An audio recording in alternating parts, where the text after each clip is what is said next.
Sino po yung pinaka maaga na nakarating dito sa campsite? Anong lugar? Ano ba?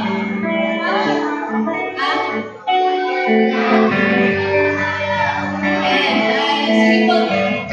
Pwede pakitaas ang mga baguhan? First time na nag-camp. Sige po, itaas pa natin. May amoy mo ba?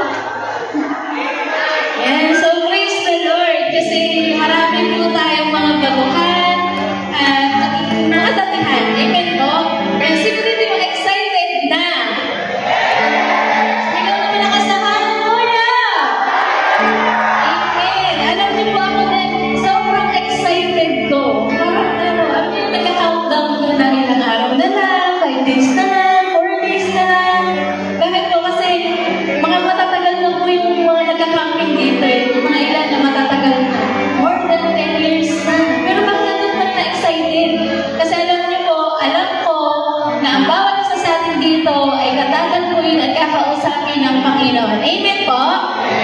Amen. So alam ko po na medyo pagod pa tayo, medyo groggy, pero hayaan po natin na mag-enjoy po tayo sa presensya ng Panginoon. Amen? Sige po, tayo lang po tayong lahat. At tayo po ay mag-umpisa na sumayaw, magpuri sa ating Panginoon. Ngayon, tayo po ay lalabas sa ating mga kinauupuan at iikot po tayo, makikipagkakayan tayo, makikipagkilala po tayo. Amen? Amen. So, sige po, umpisa pa tayo, umabis sa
matutulog.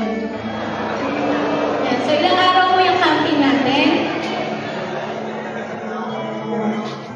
Konti na lang. Sabi mo sa tabi mo, konti na lang.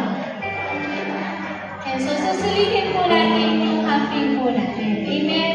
So, meron tayo 19. Pagkatapos po nito, matutulog na tayo.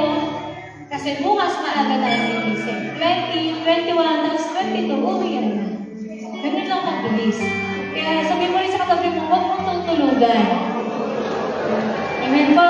Kasi po, i-ready na po natin ang sarili po natin sa pagkinig ng salita ng Panginoon. Tinatawagan ko ng mga ating tagapagsalita ngayong hapong ito. Purihin po ang Panginoon sa buhay ni Pastora Eddie. Palakpakan po natin.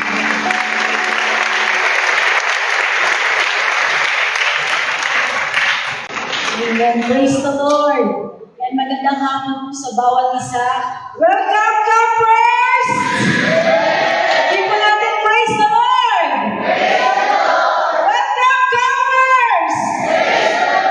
Ayan, praise God. Alam ko, kayo po ay pagod, puyat, pero tignan ninyo, maging sensitive po tayo. Hindi nyo maramdaman ngayon yung pagod at puyat. Kasi iba yung lakas na binibigay na ng Diyos sa atin sa pagpupuri pa lang. Amen?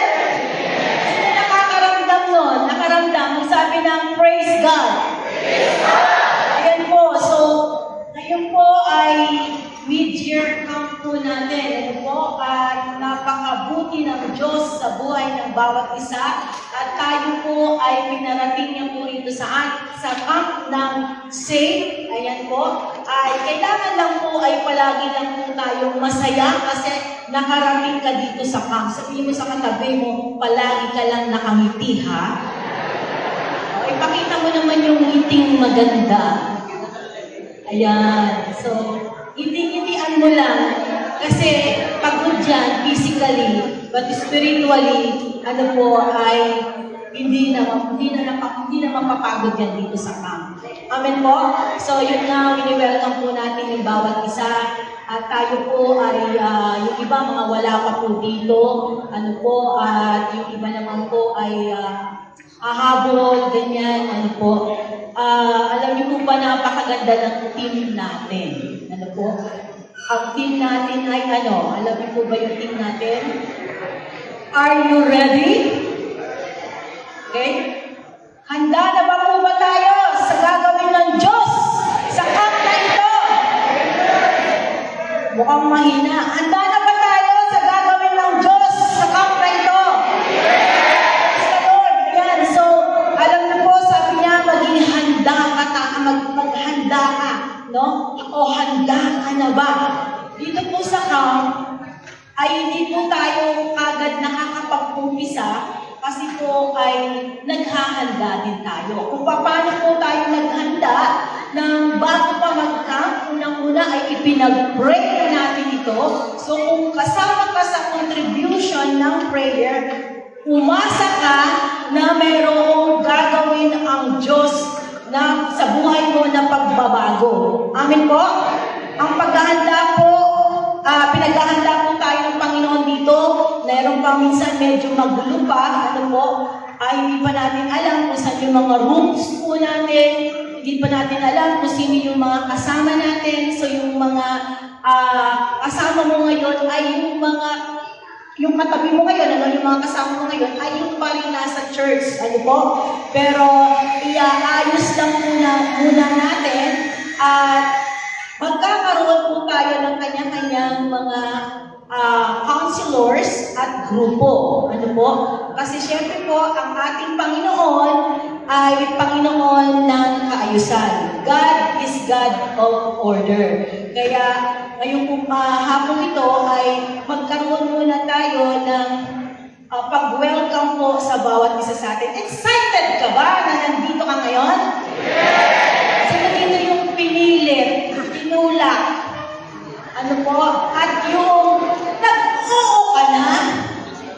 Monday lang, nag-oo ka na? Wednesday, nag-oo ka na? Aalis na lang tayo, sasabihin mo, hindi ka nasasama. Oh no. Magbabalitaan kami, may sinasabi, urong sulong.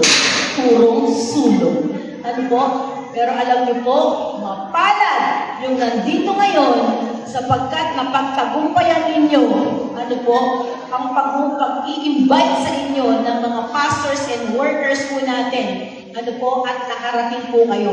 Alam niyo, unang-una po ay magkaroon po tayo ng paghanda. Kaya nga sabi niya, handa ka na ba? Unang-una, i-ready mo po yung sarili mo ngayon. Kalimutan mo muna, yung kung sa labas. At i-set mo yung mind mo, i-set mo yung buhay mo, yung puso mo, sa Panginoon. Alam ko naman pagod kayo at saan-saan po nang galing. Well, merong Baguio, yung magtawag, no? Baguio, Maumban, Pangasinan, Zambales, Bataan, Quezon, alam mo, no? Alam ko, Laguna, ganyan, Cavite, kung saan-saan po tayo nang galing. Pero alam niyo po ba na kailangan mo ihanda ang sarili mo ngayon sa pakikinig sa salita ng Panginoon. At hindi lamang po sa paghahanda, at habang po tayo ay nagre-ready na sarili po natin, magkaroon po tayo ng expectant heart. No? Mag-expect lang po tayo dito sa camp. Sabi nga po niya sa sa Psalms chapter 5 verse 3. In the morning, O Lord, you hear my voice. In the morning, I lay my request before you and wait in expectation. Amen po? Mag-expect ka, bakit ka kaya dinala ni Lord dito? Ang gawain po ng Panginoon, maraming baguhan. Mataas nga yung ngayon lang naka-attend ng camp. Yung ngayon lang naka-attend ng camp. Ayan, sige, wagay-way ninyo. Ayan, proud kayo na naka-attend kayo ng camp ngayon. Konti lang. Sige nga, taas pa po natin yung mga naka-attend ngayon. Yung first time lang na naka-attend. Wagay-way dito. Yes, Lord, nandito ako ngayon. Ayan. Praise God. Ayan. So, mag-expect ka kung anong gagawin ng Diyos sa bawat isa sa atin. Kasi malamang may mga inaatinan kang mga ibang gatherings, Pag sinabi kasi, uy, sama kayo sa camping. Ang nasa isip natin, may mga tent, no? Yung iba sabi, mag-swimming. Nasa yung swimming pool dito. May nagsabi ba? Yung iba, aakyat tayong bundok, no?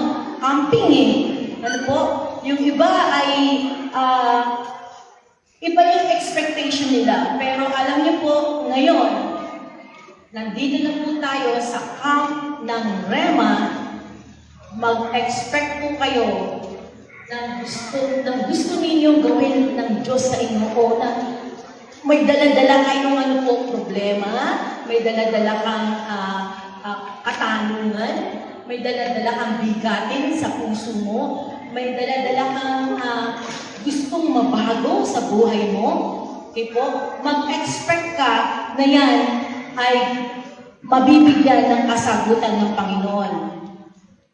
Umasa ka, hindi ka lamang yung hope, no?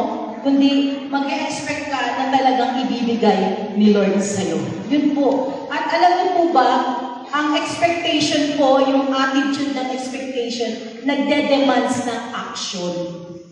Okay? Nagde-demands siya ng action. So, kinakailangan, ikaw ay gumawa ng effort.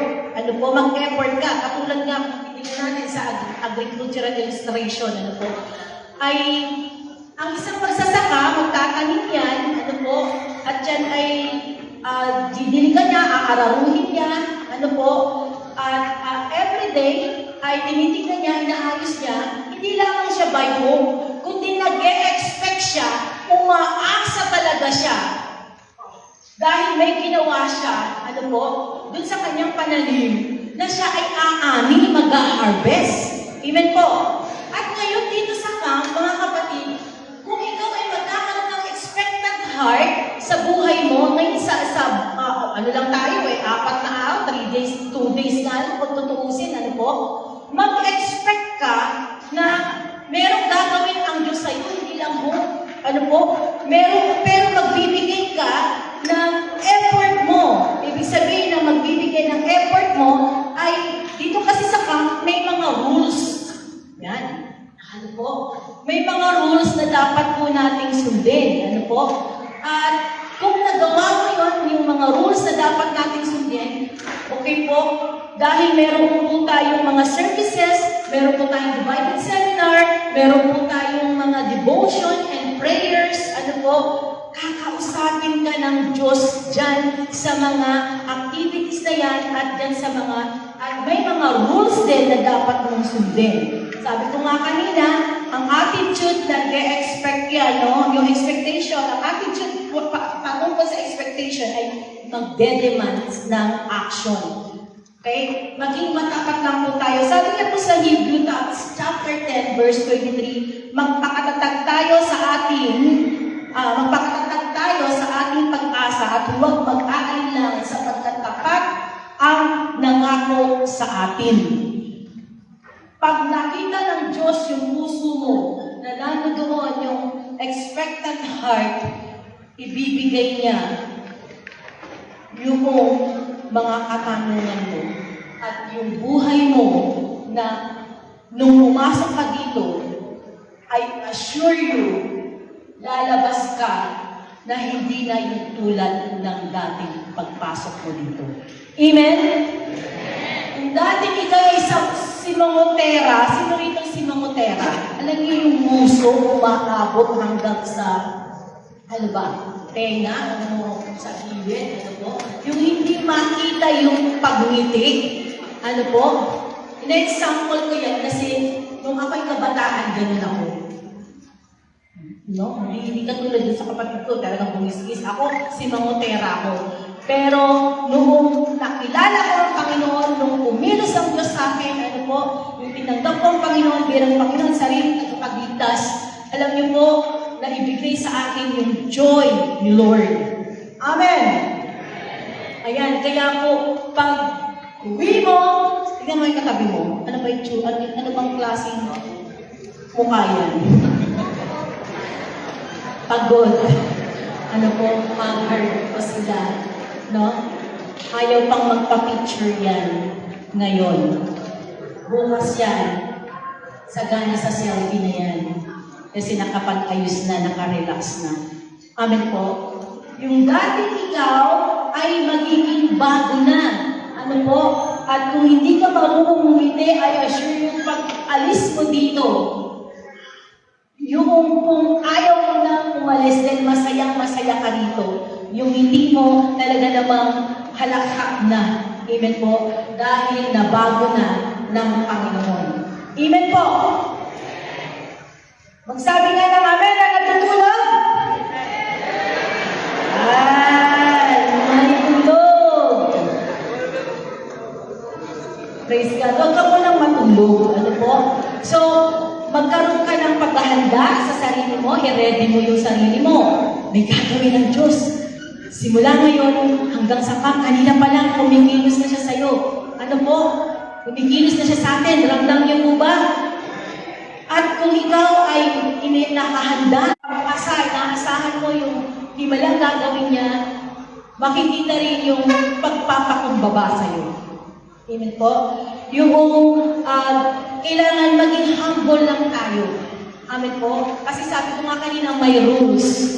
Kaya bilang nandito tayo sa camping, kailangan lamang po ay magkaroon tayo ng humble heart. Amen? Kasi mamaya bibigyan na kayo ng groupings. Pag sinabi, ay, ito ba ang loko? Loko niya? Amen po? Pwede ba hindi ba't loko? Loko niya? Lalo na yung mga matatagal na. Sino rin yung matatagal na? Kaya huwag natin pag-isabing matatagal na. Humble lang po tayo. Kung saan po tayo nilagay, kung ano po yung binigay sa atin ng Panginoon, sumunod lang po tayo. Amen po? Dito po sa camping, ay kailangan mapagtiis ka. Kasi hindi po kayo naka-aircon. At talagang mararamdaman mo yung init. At I assure you naman, yung init na yan, mararamdaman mo rin ang init ng pagmamahal ng Diyos sa'yo. Amen po. At yung nga po, sabi ko may mga rules, kailangan lang tayo maging humble, sundin natin para po sa kaayusan at kapayapaan po ng camp. At patuloy po tayong makinig at sumunod sa instruction na ibinibigay po sa atin. At enjoy lang po natin ang camp. Amen? Ayan. At enjoy natin na parang hindi ka nahihirapan, pero sa nakikita mo, mahirap. Pero ginagawa mo na parang hindi ka nahihirapan. Sabi nga, happy to serve. Amen? Ayan, so mararanasan po natin dito yung pagbuhos ng anointing. Kung nag-e-expect ka na may gagawin ng Diyos, mararamdaman mo yung pagbuhos ng anointing. Sabi niyo po kanina, magpakababa lang tayo kasi sabi niya sa James 4:10, ano po, magpakababa kayo sa harapan ng Panginoon at itataas niya kayo. Amen? Kasi dito may mga tatakan, magtatatak tayo sa mga hindi marunong sumunod sa rules. Okay po? At ngayon, para hindi na po itatatakan, ikukulong na. Diba? Happy lang. Nakakulong ka, happy lang. Bakit? Hindi ka sumunod sa rules. Eh kung sino po ba yung nakulong na, masaya pa rin at nagpuri pa rin sa Panginoon. Si Pablo, di ba? Nasa kulungan na siya, pero nagpuri pa siya doon. At ano pa? Nakapagpa-born again pa siya doon. Amin po. Andiyan pa ba kayo? Kaya ngayon po ay kahit mainit, nararamdaman natin yung init physically, pero kung magiging sensitive ka lang, i-ready mo yung sarili mo, magkaroon ka ng expectant heart, ano po, maging humble ka lang, sumunod ka sa rules, umuwi kang tagumpay, nakasama mo ang Panginoon. Amen? Kung may sakit ka, manampalataya ka, mag-expect ka, sa pangalan ni Jesus, buhay ang kanyang salita, uuwi kang magaling na. Amen? Kung ikaw ay depressed, manampalataya ka lang, ready mo yung sarili mo, mag-expect ka, mag-humble ka, sumunod ka, mangungusap ang Diyos sa'yo. Amen po. Ikaw ay lalaya. Amen? Kung ikaw ay may bisyo, ano po? Ikaw ay lalaya. Amen? Kung yung addiction, ikaw ay lalaya. Yung, alam niyo yung addict sa gano'n, yung gano'n, hindi makausap, addiction mo yun. Amin po? Yung hindi na, ano yung sinasabi ko?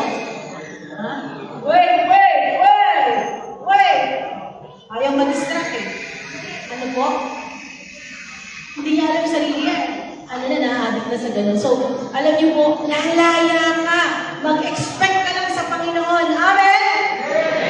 Yan po, so, hindi ko po patatagalin. Ano po, ang ating pong camp ay ngayon hanggang sa 22, nawa po ay uuwi tayo na kasama ang paggabay, pagmamahal, maramdaman ng Diyos, ano po, ng bawat isa sa atin. Ano po, sabi mo nga sa katabi mo, sumunod lang tayo. Doon pa sa kabila, kalawat kanan, sabi mo, sumunod lang tayo. Ayan. At meron pong gagawin ang Panginoon sa akin. Sabi nga po sa Matthew 11:28, lumapit kayo sa akin, kayong lahat ng napapagal at nabibigatan sa inyong pasanin. At kayo'y aking pagpapahinahin. Ang paglapit ay isa sa mga nais ng Diyos sa atin. Amen po. Kaya pag nagtawag po sila, nagtawag ng Panginoon, may nagtawag ng altar calling dito, sabi ng Panginoon, lumapit kayo sa akin. Ikaw na lang, nabibigatan sa iyong pasanin. Ikaw na nabibigatan sa iyong pasanin.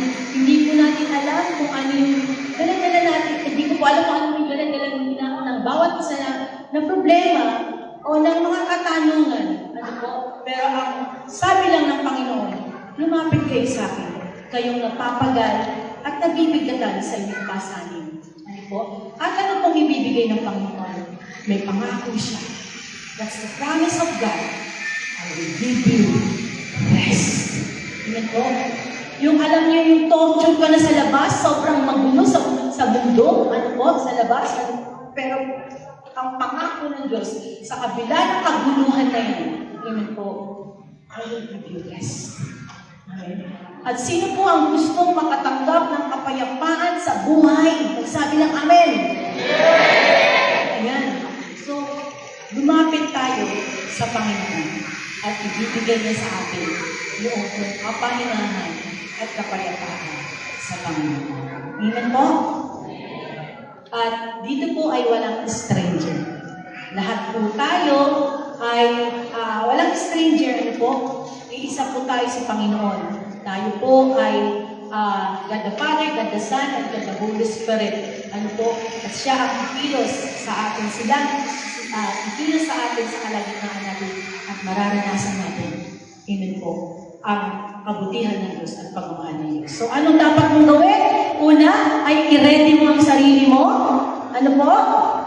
Kalimutan mo natin yung mga problema mo. Kalimutan mo muna yung utang mo. Hello. Kalimutan mo muna yung utang mo. Kalimutan mo muna yung anak mo, yung asawa mo, yung tindahan mo. Ano po? Yung negosyo mo, yung inaararo mo, ano po, yung kalabaw mo. Iwanan mo muna yan. Yung motor mo, yung sasakyan mo, iwanan mo muna, tanggalin mo muna. And yung iset mo, yung sarili mo, i-ready mo para sa pagbuhos at gagawin ng Diyos sa buhay mo. Amen? And yung heart mo, i-ready mo, magkaroon ka ng expectation. Mag-expect ka, Lord, ano gagawin mo sa akin dito? Ba't pa ako dinala dito ng worker na to? Ba't dinala ba ako dito ng pastor na to? Bakit ba ako nandito? Ilabas niyo ako! Hindi po. No? Mag-expect ka sa sasagutin ka ng Diyos. Amen po? Mag-expect po tayo, meron tayong expectation ng heart. Amen po? At maging, pangatlo, mag-humble lang po tayo. Amen. Dahil sabi ko kanina, di ba, sa James 4:10, mag-humble tayo sa Panginoon, naging mataas ka ng Diyos. Okay po? Kasi may mga leaders. And pang-apat ay sumunod po tayo sa mga rules. Ano po? Dahil ang Diyos ay Diyos ng kaayusan. Amen? Ayan, sige po. At nawa po ay makita natin, marinig natin ang pangungusap ng Diyos sa atin. Maramdaman natin ang presensya ng Panginoon. Kaya, more na lumapit tayo sa Kanya at bibigyan niya tayo ng kapahingahan. Amen? Once again,